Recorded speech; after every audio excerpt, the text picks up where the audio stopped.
Hey everyone, this is Leonard Lee, Executive Analyst at NextCurve, and I am here in Maui, day 2 of Snapdragon Summit 2025, and it's a pleasure to be here.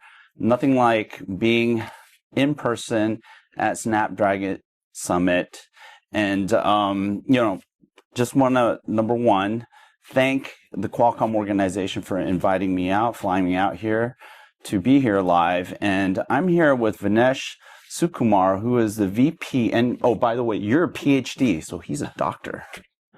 Yeah. And he is the Vice President of Product Management, AI and Generative AI, right? Not just AI, Generative AI as well. And he just got off stage a little while ago and did a wonderful presentation on AI and how the next UI is going to be AI, right? Which is a pretty bold claim and ambition and vision.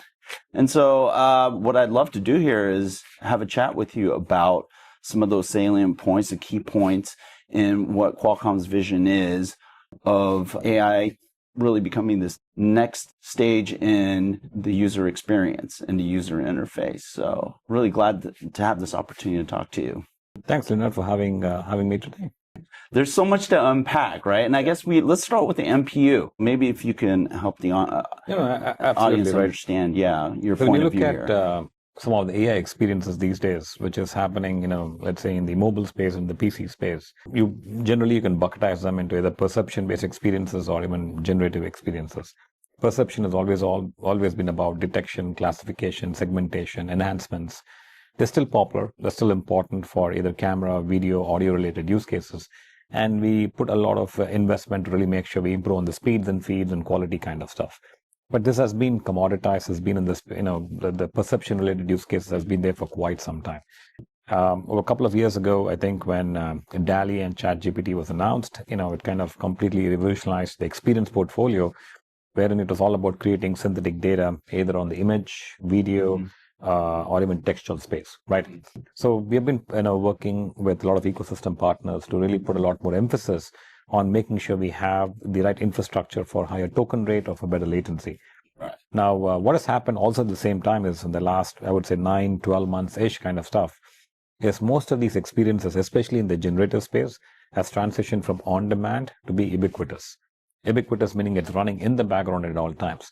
And the moment you're trying to run it in the background at all times, then it becomes extremely critical that your performance per watt or power efficiency becomes extremely critical. So by definition, you have to choose an IP that does not compromise on performance and does not compromise on power efficiency. And the only IP that's able to do both of them happens to be the Hexagon NPU. Right. And that is your foundation for most of these experiences, either on the PC or on the mobile platform. That's largely for power-constrained devices, right? So when we hear about the NPU, it's largely for portable laptops, right? As well as the smartphone and other device classes that are, let's say, closer to, let's say, earbuds. There's a whole diversity of devices that are now capitalizing on low power AI compute, right? And the NPU being one of those classes of IP, as you mentioned. Correct. But when we look at these emerging model architectures and models that are coming down the pike, they are presenting diversity themselves, right? I mean, these things are looking different than what we started with when, DALL-E and ChatGPT came to the scene. So maybe you can help the audience understand why heterogeneity, how the role of the NPU and the GPU and the CPU are important as we look at the future of AI computing. I think it's a great question. I think when you look at most of the experiences today, either be perception or generative, it's most important is what is your problem statement? What are you trying to really solve for? What is your key performance indicators? They're going to be experiences which mostly focusing on latency, especially prediction or planning networks. Those are quite small in nature. You can absolutely use the Orion CPU for that purpose. A common example would be as if you're trying to work on tabular data and you want to create, let's say, Excel graphs. You want to come up with 10 different recommendations based on the type of the tabular data, which means the recommended graphs needs to be instantaneous. This are like small, prediction networks, and they could absolutely run on a CPU, no problem with that. If you're looking at workloads which are in the reconstruction or rendering domain, especially in the gaming space, wherein frame rate becomes extremely important, and you don't want to keep transitioning between the GPU and the NPU, all these AI workloads can absolutely run on the GPU. Areas, as you mentioned before, wherein you're operating in a very constrained environment, form factor, where power efficiency is critical, then you position hexagon NPU. So, it really depends on how we want to push, what is your metrics of success, and then we push for it. Now, that being said, there are also certain use cases where you absolutely have to use the multiple IP blocks. A simple example would be, let's say, a conversational AI. Traditionally, how it has been set up is you have the front-end component of automatic speech recognition, which translates your speech into text. The text goes to a large language model, and the large language model then goes back to a text-to-speech to come back as speech. So when you look at the very first component of automatic speech recognition, the ASR component, they can absolutely run this on the CPU. No problem with that. When you want to have large language models, especially when you want to have higher token rate, you can push that into your NPU to get this done. And when you happen to have the text to speech, you can either run this on the GPU or the CPU. So if you happen to have the compute portfolio, these are three different unique models, but they kind of map together towards a single experience, and they could totally drive towards heterogeneity. Right. And then when we start to talk about agentic, which is this next layer on top of all the AI conversations, generative AI conversations we've had to date, I mean, how does that change the requirement set? When people think about AI, they typically think for some reason about training, and that it's all about GPUs up in the hyperscale, uber ridiculous cloud, right?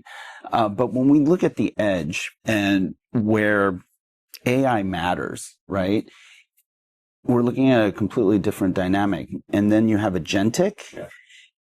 That's going to be likely a whole collection of different types of AI applications, functions chained together, right? In order to provide these new functions and features that in concert constitute this future of the user interface. That's right. That Cristiano has been talking about for the last 2 days. Correct.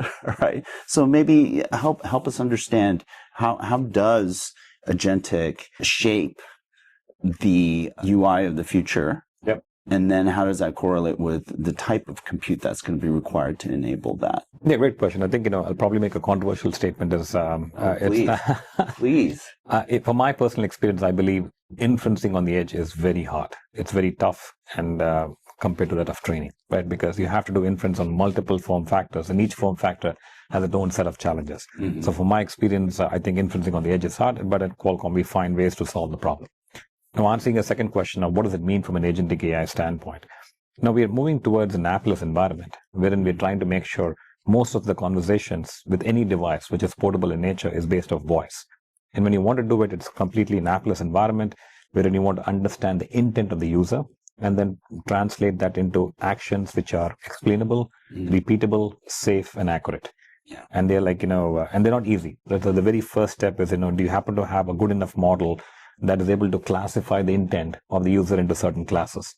Is it, mostly a navigation domain request, or is it an entertainment kind of domain request, or is it more a financial related kind of request? So classifying them into different domains is very critical. So the very first step is we want to make sure we put a lot more investment in that model, and that model is accurate enough to make it, do the right amount of classification. Now, once you happen to have a classification, then you need to have a small language model that is specifically trained for that specific domain to take a certain action, which is again repeatable and accurate. The difficult problem that we have yet to solve, and I think we're doing all the work working with the partners, is there's always going to be limitations of small language models. These small language models at some point of time, will not be able to answer the user query. And at that point of time, you have to intelligently route it to a cloud through an MCP protocol and then carry the conversation. Now, how do you make that router dynamic? It's not like predefined, right? It needs to understand that, after maybe 5 or 6 multi-turn conversations, the agent is not able to help you. And at that point of time, I need to transition towards a certain cloud model. But making that intelligence very dynamic is something that we have to work on and get it done. So that's, I think, a problem area number one that we're trying to focus and get them resolved. The other element of it is, as Cristiano mentioned, and he laid the foundation for these agentic AI experience to be a lot more personal. And to be personal, you have to create a knowledge graph.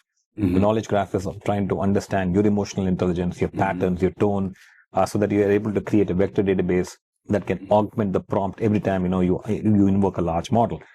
The challenge has always been, you have multiple applications out there, and every application is not willing to share the user profile data so that, you can create a much stronger knowledge graph, that is spread across multiple, applications.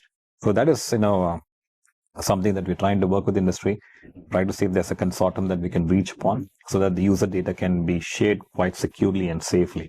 So that, and the intention is to make sure that end of the day, the human user experience should not be compromised. These are some of the elements that we still have to go figure out and make sure we get things done.